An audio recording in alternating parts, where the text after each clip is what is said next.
Welcome to special analysis. నేను రమా మండువా. అనాలిసిస్లో భాగంగా ఈరోజు మనం తీసుకోబోతున్న టాపిక్ ఏంటంటే, నెల్లూరు జిల్లాలో ఆ సీటు టీడీపీకి ఎప్పుడు కూడా అందని ద్రాక్షలాగే ఊరిస్తుంది. ఆ సీటు ఏదో కాదు, పర్టికులర్గా కోటంరెడ్డి శ్రీధర్ రెడ్డి ఎమ్మెల్యేగా ఉన్న నెల్లూరు రూరల్ సీటు. దాదాపు 15 ఏళ్లుగా అక్కడ టీడీపీ గెలవలేదు. గత అంటే 2014 ఎన్నికల్లో అండ్ దెన్ 2019 ఎన్నికల్లో కోటంరెడ్డి శ్రీధర్ రెడ్డి అక్కడి నుంచి ఎమ్మెల్యే కావడం జరిగింది. అది కూడా వైఎస్ఆర్సీపీ తరపు నుంచి. అంతకుముందు కాంగ్రెస్ నుంచి కూడా, సో కాంగ్రెస్ వశం అవుతూ వచ్చింది ఆ సీటు. అంటే 15 ఏళ్లుగా టీడీపీ నెల్లూరు జిల్లాలో కొన్ని కీలకమైన స్థానాలు టీడీపీకి ఎప్పుడు హార్డ్ కోర్గా ఉంటూ వచ్చాయి. కానీ 15 ఏళ్లుగా నెల్లూరు రూరల్ సీటు మాత్రం టీడీపీని ఊరిస్తూనే ఉందని అనుకోవాలి.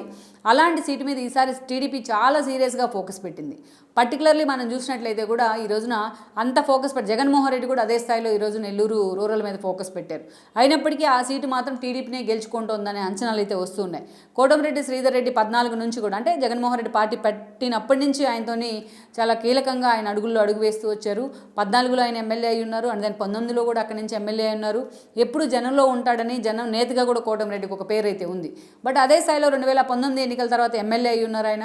Jaganmohan Reddy first and second క్యాబినెట్లో కూడా తనకు మంత్రి పదవి దక్కుతుందని లెక్కలు కట్టినా, బట్ అదే జిల్లాకు చెందిన ఏదైతే అనిల్ కుమార్ యాదవ్కు మంత్రి పదవి ఇచ్చారు, కానీ కోటంరెడ్డిని పక్కన పెట్టారు జగన్మోహన్ రెడ్డి.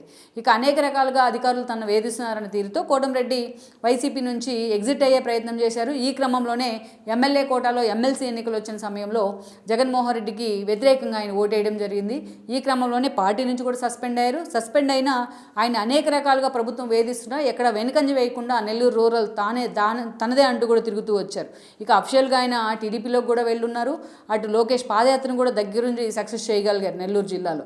మరోవైపు చూసినట్లయితే అది పూర్తి స్థాయిలో ఈరోజు కోటంరెడ్డి కూడా చంద్రబాబు నాయుడు టికెట్ ఎలాంటి డౌట్స్ లేకుండా, అజీజ్ లాంటి వాళ్ళు అక్కడ ఉన్నప్పటికీ కూడా ఆయన పక్కన పెట్టి ఈ రోజున హఫీజ్ లాంటి వాళ్ళు ఆయన పక్కన పెట్టి మరి ఈ రోజున కోటంరెడ్డి శ్రీధర్ రెడ్డికే పూర్తి స్థాయిలో టికెట్ను కూడా చంద్రబాబు నాయుడు అనౌన్స్ చేసిన పరిస్థితి అయితే ఉంది. అలాంటి సిచ్యువేషన్లో కోటంరెడ్డి చేయించుకున్న సర్వేలే కావచ్చు, అదేవిధంగా జగన్మోహన్ రెడ్డి అండ్ దెన్ చంద్రబాబు నాయుడు చేయించుకున్న సర్వేల్లో కూడా సర్వేలన్నీ ఈరోజు కోటంరెడ్డి వైపే మొగ్గు చూపుతూ వస్తున్నాయి. ఇక మరోవైపు జగన్మోహన్ రెడ్డి కోటంరెడ్డికి చెక్ పెట్టేందుకు నెల్లూరు ఎంపీగా ఉన్న ఆదాల ప్రభాకర్ రెడ్డిని రూరల్కి పంపించే ప్రయత్నం అయితే చేస్తున్నారు ఈరోజు. సో రూరల్ నుంచి ఆదాల పోటీకి అయితే సిద్ధమవుతున్నారు ఇప్పటికి ప్రజెంట్ సిచ్యువేషన్ వరకు. అయితే తీరా ఎన్నికల సమయానికి కూడా ఆదాల టీడీపీ జెండా కప్పుకునే అవకాశం ఉందనే అంచనాలు కూడా వస్తున్నాయి. సోమిరెడ్డి లాంటి వాళ్ళు ఇటీవల ఇలాంటి ప్రకటన కూడా చేస్తున్నారు. ఎందుకంటే గతంలో ఆదాల లాస్ట్ మినిట్లో టీడీపీ నుంచి వైసీపీలోకి రావడం జరిగింది. అలాంటి హిస్టరీ కూడా ఆదాల ప్రభాకర్ రెడ్డికి ఉంది. అందుకని ఈ రోజున ఆదాల ప్రభాకర్ రెడ్డిని కన్విన్స్ చేసి, మరి ఎంపీగా ఉన్న ఆదాలను కన్విన్స్ చేసి జగన్మోహన్ రెడ్డి రూరల్కి ఇన్ఛార్జిగా పెట్టున్నారు. రూరల్ నుంచి ఆదాల పోటీ చేయబోతున్నారు. అయితే కోటంరెడ్డికి ఉన్న ఒక ఓన్ ఐడెంటిటీ కానీ, ఆ కాన్స్టిట్యున్సీలో ఒక ఓన్ ఇమేజ్ కానీ ఈ రోజున ఈజీగా కోటంరెడ్డి గెలిచి బయటపడతారనే అంచనాలు వస్తున్నాయి. ఆదాలకి ఎంత ఎంపీగా తన పరిధిలో నెల్లూరు రూరల్ మొన్నటి వరకు ఉన్నప్పటికీ, బట్ కోటంరెడ్డి చరిష్మా ముందు ఆదాల ఓడిపోయే అవకాశాలు ఎక్కువగా ఉన్నాయన్న అంచనాలు అయితే వస్తున్నాయి.